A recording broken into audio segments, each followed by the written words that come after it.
Autobiography by Joe Brainard. Joe Brainard. I was born in Tulsa, Oklahoma in 1942. No, I wasn't. No, I wasn't. I was born in Salem, Arkansas in 1942. I always say I was born in Tulsa, though, because we moved there when I was only a few months old. So that's where I grew up, in Tulsa, Oklahoma. A lot has happened between now and then. Between then and now, but somehow today I just don't feel like writing about it. It doesn't seem all that interesting, and it's just too complicated.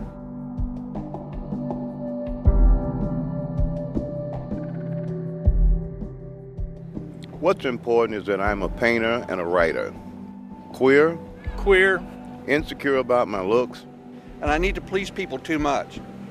I work very hard, and I give my right arm to be madly in love. Well, my left. And I'm optimistic about tomorrow. Optimistic about myself. Optimistic about myself, not about the world. I'm crazy about people. Not very intelligent, but smart. I want too much. What I want most is to open up. I keep trying.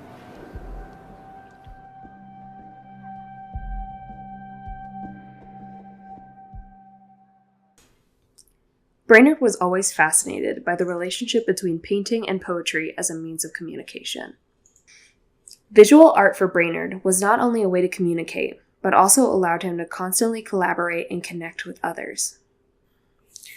Brainard was a frequent illustrator for many other New York school poets and was featured regularly in Ted Berrigan's C magazine, and even featured on the cover of Art News in 1967.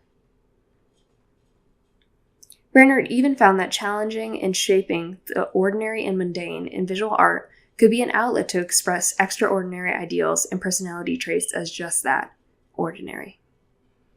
The character Nancy, the cartoon and comic icon, acted as Brainard's transitional object to the ordinary.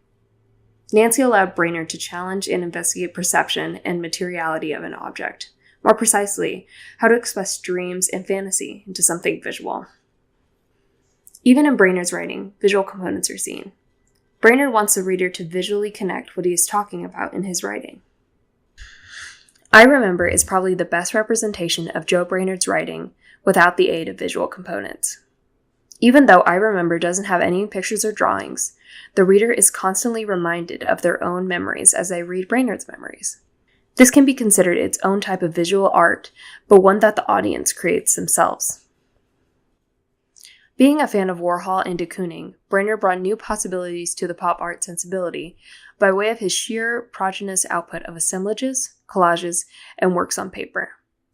Brainard's collage work was one of the biggest ways he was able to fully express his ideas when it came to visual art. Collages were a way to play around with material that may have not necessarily clashed under normal tones. Brainard would combine things such as images from male pornography and other risque material, and combine them with things such as the classic Nancy, or other materials he found that added a playful and almost humorous element to the work. I remember Dinah Shore's energetic rendition of See the USA in your Chevrolet, and then a big smack, and then lots of teeth, and then lots of eye sparkle. I remember the small diamond heart necklace that Arlene Francis always wore on What's My Line. I remember the swoosh of Loretta Young's skirt as she entered the room each week. I remember that Lana Turner wore brown UGG to one of her weddings. I remember in very scary movies and in very sad movies having to keep reminding myself that it's only a movie.